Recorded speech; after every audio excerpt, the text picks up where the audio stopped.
When Harry Belafonte tells his fellow banana pickers to hide the deadly black tarantula, he may have been talking about a different spider entirely.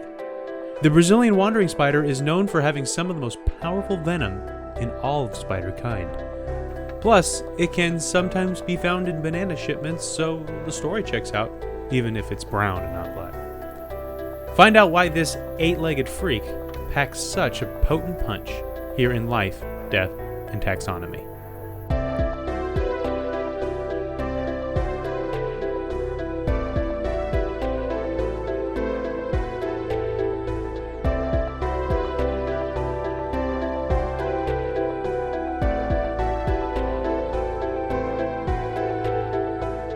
Welcome back to Life, Death, and Taxonomy. It's your 30 minutes of interesting animal information. I'm Joe. And I'm suddenly feeling self-conscious because I feel like I wore this exact shirt last week, but that might not be the case. We'll have to check. And I'm Carlos. And thank you to Cassie for the creation of our theme song. To hear more of Cassie's music, please search Cassie Michelle on YouTube or Spotify. And thank you to Johanna for the creation of this week's artwork. To check that out, you can follow us on Facebook or Twitter at LD Taxonomy, or visit us at our home on the web at ldtaxonomy.com. And today we're talking about the type of guy... Wait. Thank you to our patrons. Thank you to Tristan Taylor, Jesse Raspulich, and Carol Raspulich for supporting the show. It's greatly appreciated. Thanks for helping us keep the lights on. And today we're talking about the type of guy who will never settle down. Where delicious bugs are, well, you know that he's around. But more on that later. I've had this song stuck in my head all day.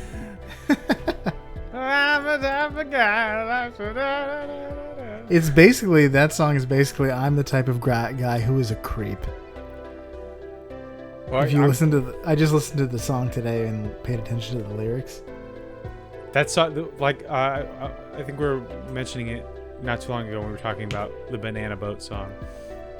But that song often comes on that same playlist, so I've heard it quite a bit. And yeah, it's creep or just like womanizing jerk. I think is what Dion's going for there. But it was the early 60s, right? Yeah, where it was acceptable to be a creep. Totally. But we're not talking about we are talking about acceptable creeps in terms of spiders, at least. Although some people find them unacceptable. But we're talking about what are we talking about? This is my animal. We're talking about the Brazilian wandering spider. Yeah. Like Dion is Brazilian. Also known as. It's also called the armed spider. Sure. It is armed. I mean, all of them are. Yeah.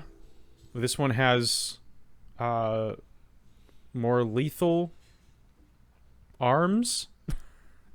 It's also called the banana spider, which is a misnomer. There is an actual banana spider, and this is not it, but people call it a banana spider. But we're going to call it here a bite to remember. Nice. And Arachnus Deathicus. From, remember Megamind? Barely. Oh, come on. That movie's so good. I mean, I've seen it one time. It's remarkable. It holds up remarkably well for a DreamWorks animated movie. Relies a lot less on fart jokes and a lot more on humor that lasts a little bit longer. But anyway, yes. Arachnus Deathicus is not the binomial nomenclature for this spider. So why don't you tell us what it is, Joe? Well, it's in the kingdom you know, love, and are in the kingdom Animalia. Knew it. It's in the column... It's in the phylum for Arthropoda. No, it's in the phylum Arthropoda. Phylum Arthropoda. Yeah. There's a Harry Potter spell. It's in the subphylum Chelicerata. Yep. The best subphylum there is. And it's in the class Arachnida. Guess what that is? Spiders. Arachnids. Well, also scorpions. Yep. And ticks. Or mites. But not ticks, mites. Anyway. And continue. it's in the order Araneae, which is spiders. Yeah. Araneae. Araneae. It's in the infraorder Araneomorphae. Form of the thing it is. Form of spider. It's a spider, but it also looks like a spider. That is, both of those things are true. You have to specify that. It's science. And it's in the family Ctenidae. Yeah, I would say 10 a day. I've never, like, Ctenidae. Like, I don't know how to pronounce a word that starts with CT. And if you see 10 a day of these, then you're having a bad time. Yeah, probably. And you probably work with bananas. Yeah. It's in the genus Phonaturia. Phoneuternia. Tria? Phoneotria? Oh, yeah. Phoneutria. And it's in the species Fera. Phoneutria Fera. Faucet. That should have been the Frightening Fair Faucet should have been my nickname. That would be good. But since we're in the business of naming things, it's time for my favorite part of the show. Critter groups. The part of wait. Needle scratch. We've already done this. We've already done spiders. Nitty gritty nomenclature. That's what I've got there. The part of the show where I ask you, Joe, a question, and that question is, what does the binomial nomenclature mean in English?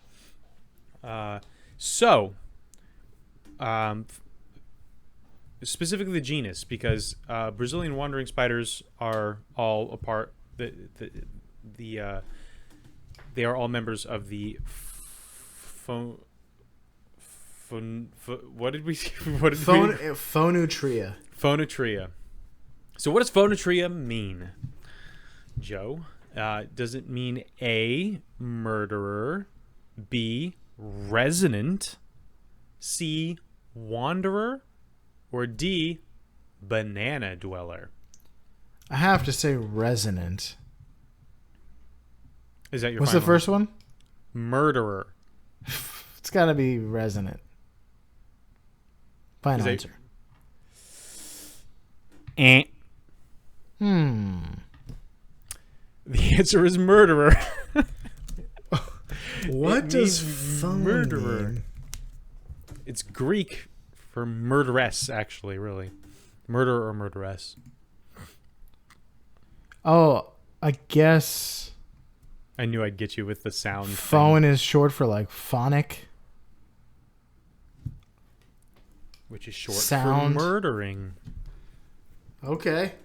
I had to throw one in there that had something to do with sound, because that's what I would guess. All right, yeah. If in case you didn't know where this spider stood, even science calls it a murderer. Would you like to know what it looks like? Would you like to hear a description? I think I and all of our listeners would like very much to have a spider, a big murderer spider described to us, please. Who wouldn't? Thank you. Well, the Brazilian wandering spider has an almond-shaped body with a large abdomen and a thorax that's about half to 2/3 the size of the abdomen. So it's not one of these ones like a black widow has a tiny abdomen, big butt. It's not one of these ones that's like completely uniform. It is a spider. Typical spider shape. It is a spider. Their legs are smaller in size, or similar in size rather, in proportion to their body to a tarantula. Though the legs are maybe like a little thinner, a little longer, a little thinner. Little more spindly than a tarantula. Nice. Love it. Love it. The spider's brown to tan with black leg segments. Not same. Not same. Their legs also have thin black spines pointed down away from their bodies. I cannot say that the same about myself. Good. That'd be strange. I got rid of those black spines a long time ago.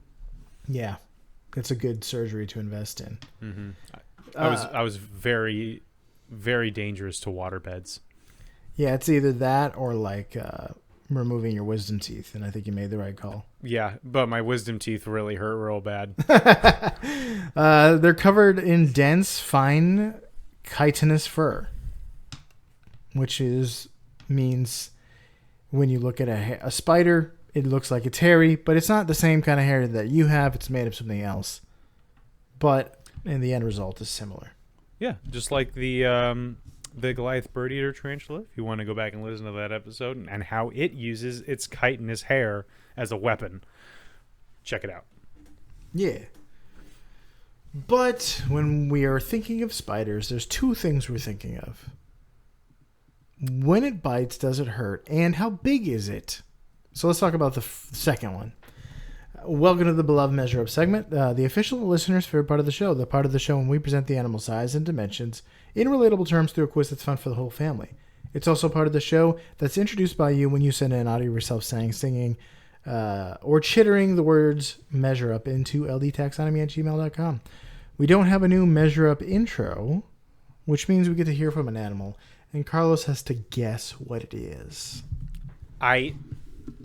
So, instead of hearing from a real animal, we're going to hear from a fictional spider. And you're going to tell me who it is. Okay. People like pop culture, right? And this is pop culture. Sure. Or it might be less popular than other pop culture, but it's still culture. Clues. I'm getting clues. It's going to be quick, so listen closely. Without further ado, the listener's favorite part of the show.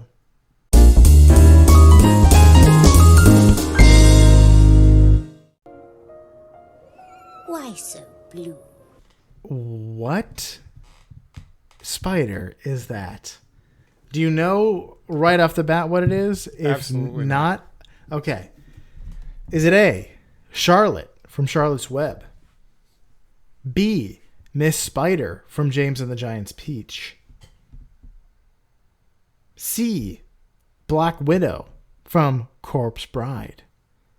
Or D, Rose from A Bug's Life? All right, it's definitely not Rose from A Bug's Life. Did you watch that one recently? No, I've just watched it a lot. And so I know that's not the voice. I've seen James and the Giant Peach twice in my life, so it very well might be that. Miss Spider. I haven't seen like the new Charlotte's Web, like the one that came out like 2005. I was specifically thinking of the one we would have saw as children. Okay, so I'm pretty sure, based on the audio quality, that it's not that. It's not the one. It's not like the one from the 70s or 60s or whatever. So I think I have to go with Miss Spider. What was the other one? From Corpse Bride. Corpse Bride. Yeah, I've seen Corpse Bride once a long time ago. I do not remember anything. I didn't even remember that there was a spider in it. So I'm gonna have to go with Miss Spider from James and the Giant Peach. Final answer. Final answer.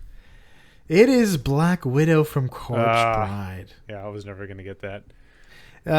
I've never seen that movie, but it was the only of the four options here, the only one clean that I could get, like her talking, saying a specific, a good enough line that it would be worth listening to, without another character chiming in and giving it away. Yeah.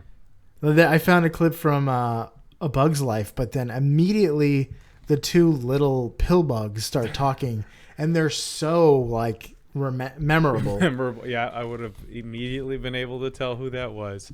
Wow, I thought you were going to like play a clip of Shelob screeching, or the spiders from Harry Potter like doing their little skittery thing, and I thought it was a joke that you'd pick up a spider that could talk from a movie. No, I wanted to do that because I feel like a spider screech would be impossible.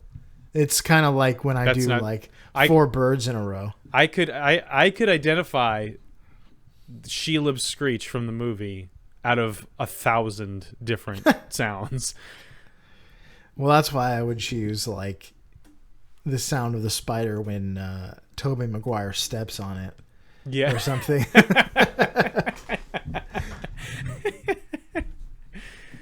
Yeah, spiders aren't known for making like, a ton of noise. But in movies they usually screech or hiss. Yeah. Especially when they're enormous, which is everybody's favorite part of every movie. But let's get into their size and dimensions. Well, okay.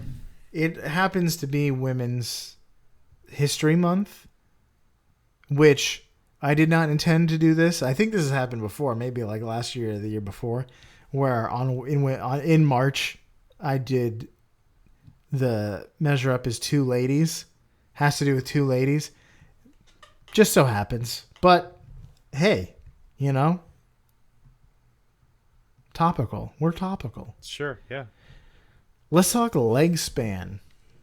Also, all the choices were ladies. Lady spiders, but ladies. True. The biggest spiders tend to be female spiders anyway, so the biggest you mean and in most terms dangerous. of fame? And in size and girth and deadliness. Yeah.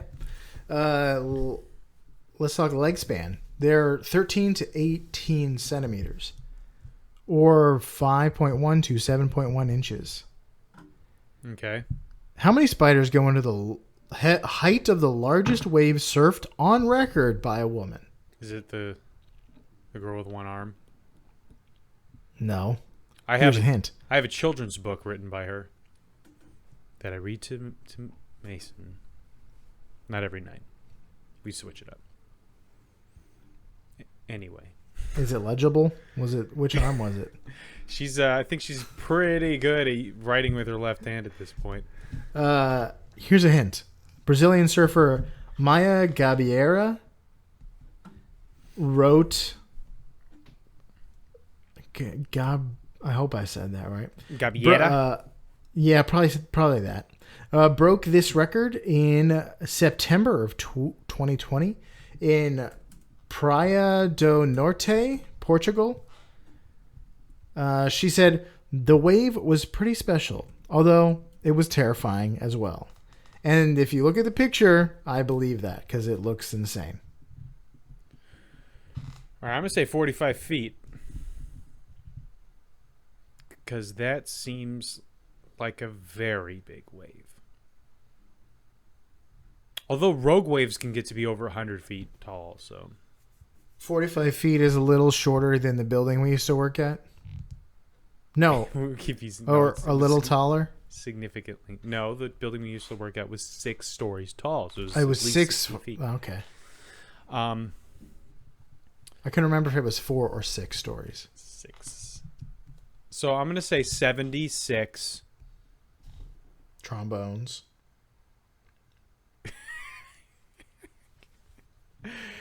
Oh, wow, yeah. 76 trombones led the big parade.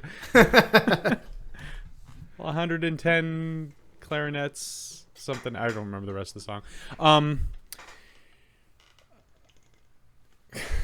What a deep cut. That was a Music Man reference for you listeners hanging on for dear life at this point. 76 spiders go into the height of this wave. Yes. Final answer. Yep. The correct answer is 124. Wow, this was what was like 65-foot wave? 73.5. Whoa, that's 22.4 meters. If she fell off the top, she'd probably die. She probably wasn't at the top. If you're at the top of the wave, you're not doing good.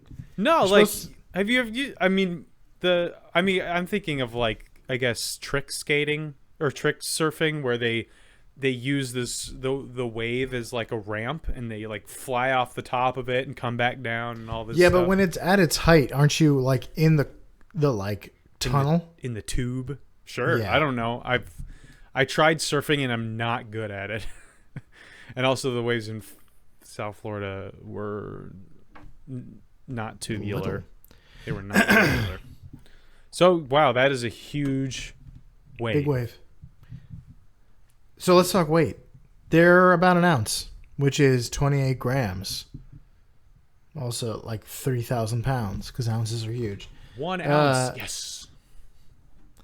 So, how many Brazilian wandering spiders go into the weight of the number of chicken nuggets Leah Schutt-Keever was able to eat in 1 minute? Does that sound familiar to you at all? Because, No. here's a hint. Leah Schutt-Keever is back with a new record this month. You may remember her from our Wood Frog episode when we talked about her Ferrero Rocher eating record. So in March 2022, this month, she made records again by eating a bunch of chicken nuggets. There are worse things to. She definitely picked some good. Some foods that Some I would tasty also like to. I would be willing to try. Not like the guy in Florida that died because he ate too many roaches at a roach eating contest. Yeah. It's a little. That's not my cup of tea. I'd much rather have Ferrero Rocher. With a chicken nugget on top.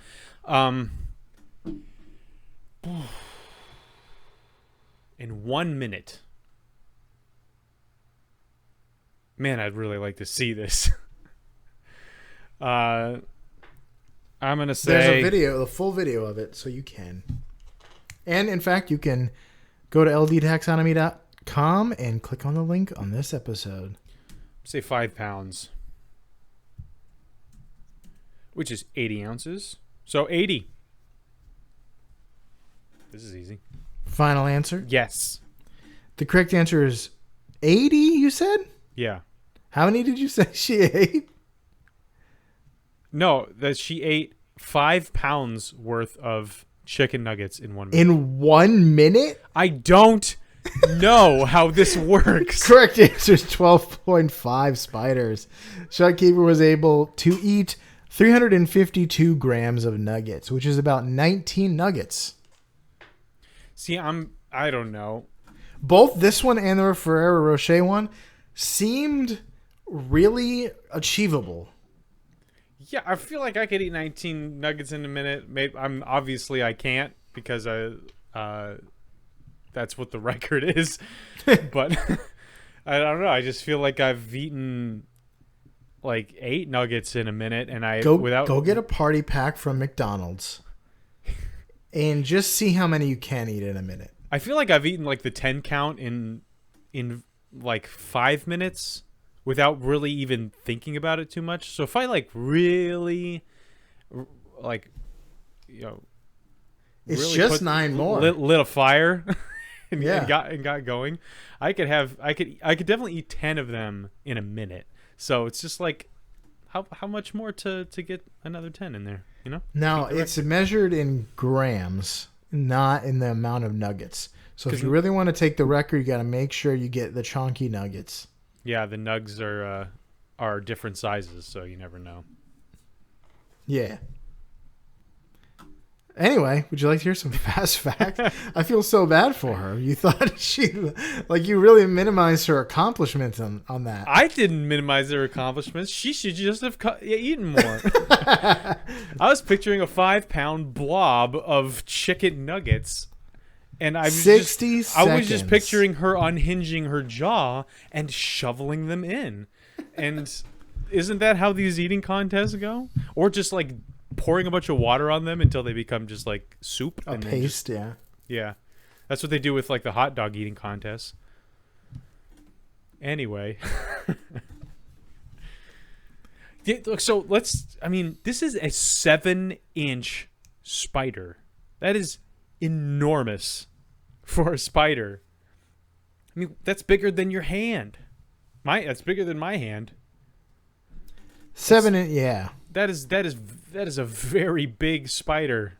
You would Although definitely that's hear the that upper end of pitter-pattering. average. You would certainly not find many of those.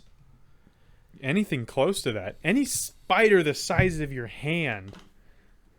Like you feel a little bit better knowing that most tarantulas are harmless, or relatively harmless, and that's why people keep them as pets and stuff. They're so big and so intimidating, but they're not that, they don't really pose that much of a threat. It hurts. Unless you're I mean, there's still little needles and they have venom. It's not fun or comfortable. But it's not like unless you're Harry instant and Marv. death. Yeah. But like this is the best of both worlds for the spider. Would you Anyway, like to hear some fast facts about this spider? Fast facts. Well, the Brazilian wandering spider is found in forests in Central and South America. They're found as far south as Argentina and as far north as Costa Rica. Wandering spiders get their name from the fact that they are active predators that hunt for prey, rather than lying in wait in a web. They hunt on the jungle floor at night and rest in dark hiding places during the day, like termite mounds, which is fun for the termites. I'm sure. When humans encounter these guys, it's often because they find them in a laundry basket under piles of debris, or famously in banana containers. They're infamously reported to be found in banana containers all the time, although the number of spiders actually found in them is way less than what people think and report. Because there are lots of spiders that like to be in banana containers. Yeah. Man, I feel like it's only a matter of time before that infiltrates Florida. For spiders in our bananas? Yeah. Yeah, but like that's in the shipping containers. I'm sure that like Target gets all the spiders off of them before they put them out for display. Yeah, but all it takes is one like being unloaded from the boat to like fall into the bushes, and actually it takes two. Yeah, you get what I'm saying. They don't bud. Yeah. It probably takes. Maybe they need a large breeding population. It takes maybe two we're to tango. safe. Young spiders spend most of their time in vegetation and take to the ground hunting practice when they reach maturity. They eat large insects, crickets, lizards, and even small mammals like mice, but they're often eaten by insectivorous mammals, including very brave coatis, which are like raccoons. Long raccoons. Like those, lemurish things. Yeah.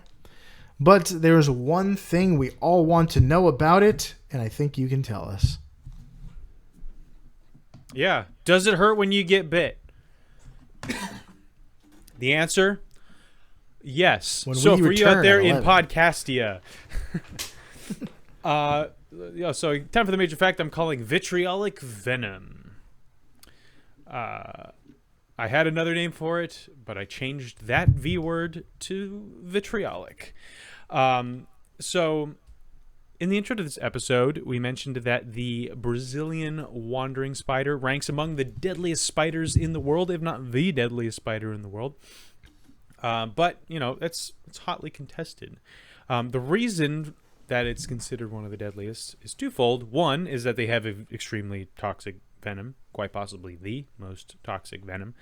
And two is they inject a lot of it when they bite. But that's not always the case.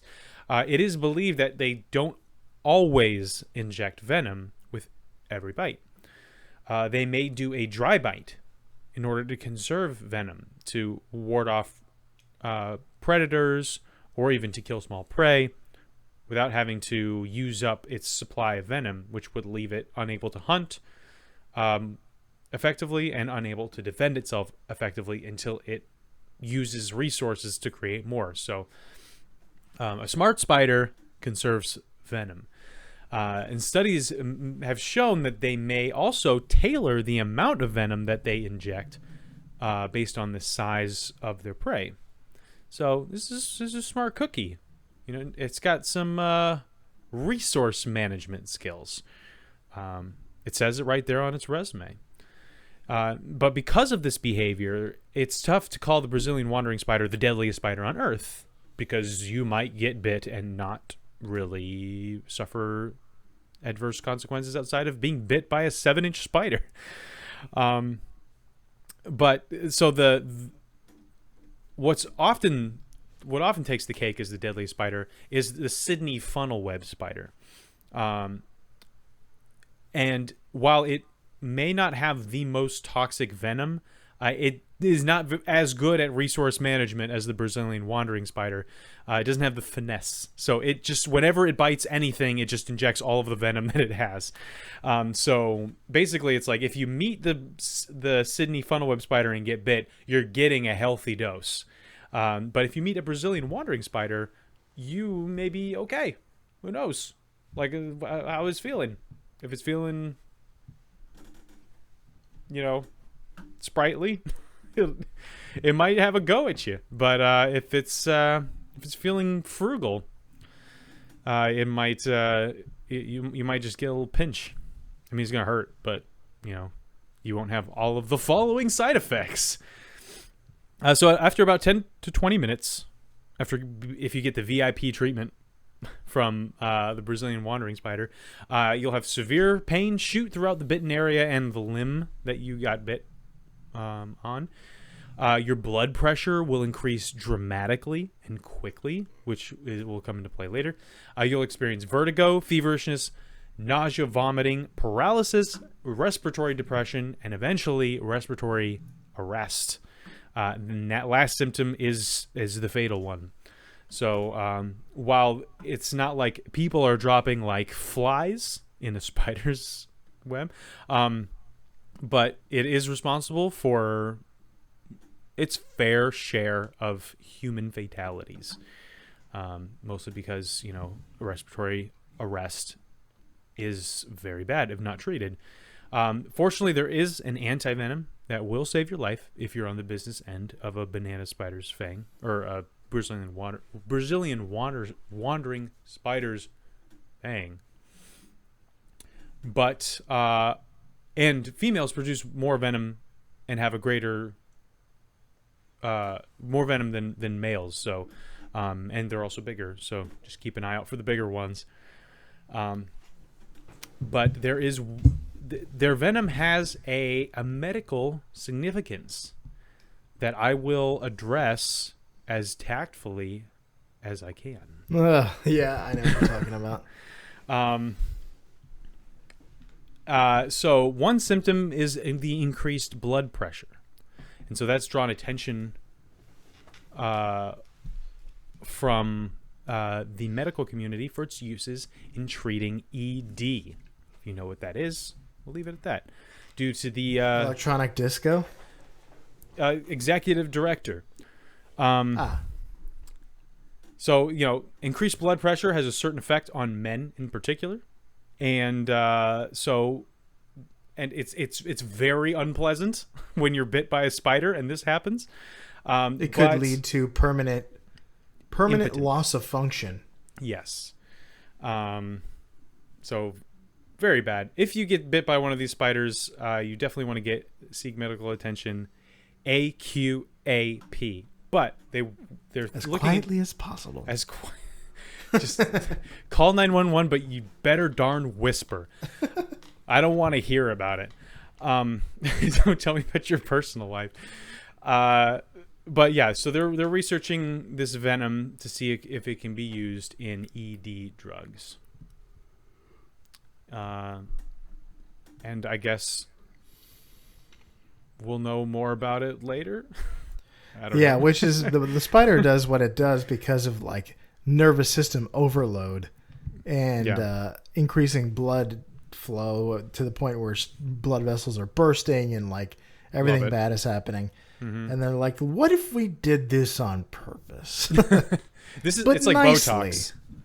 It's like Botox. It's like, you know how this is just awful and will kill you? But what if we did just a little bit on purpose? What if we just killed you a little bit?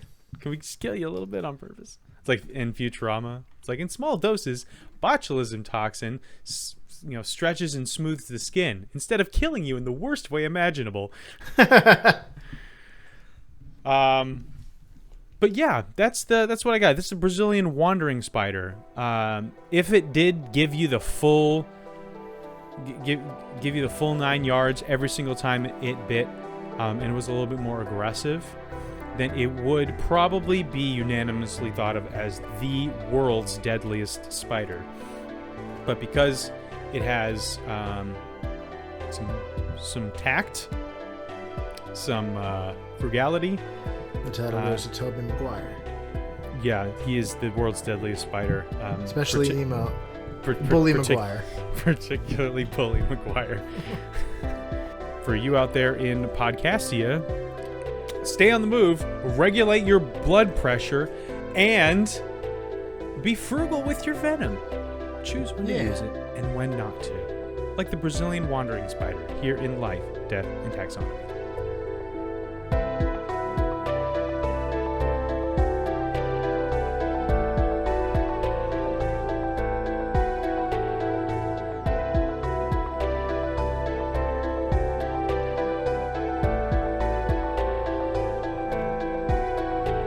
Hey Taxonomy Titans, I just want to remind you that we now have a Patreon. Patrons can see full video episodes and get shoutouts on the show. But ultimately, it's a way for you to help us cover some costs and get even better. Still, reviews are the best way to help us grow. So if you haven't left one yet, we'd really love to hear from you. As always, thanks for listening and engaging.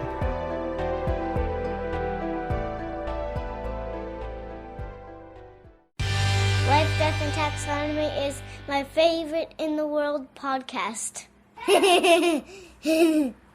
Because he absolutely killed rubbed some dirt in that franchise. He didn't kill that franchise. He killed that. The studio killed that franchise when they made them put Venom in it. No, the studio killed that franchise when they put Bully Maguire in it and made me wish Bully I wasn't Maguire watching the is movie. great and a cultural icon. Absolutely if you don't watch what you're saying, he's going to put some dirt in your eye. Oh gosh, man, I haven't seen Spider-Man 3 in so long. I just did, really, and really good reasons. After all the memes, I've learned to appreciate Bully Maguire.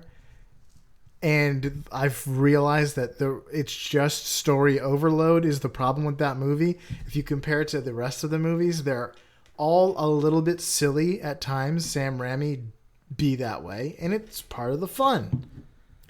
This is... I mean, the disco really dancing was in watch. Spider-Man 2. Yeah, there are hard to watch things in Sam Raimi Spider-Man movies. A lot of it stems from how awkward Peter is. But this is like a different level. I watched that movie. Tobey Maguire said, dig on this, and I did. Oh, gosh.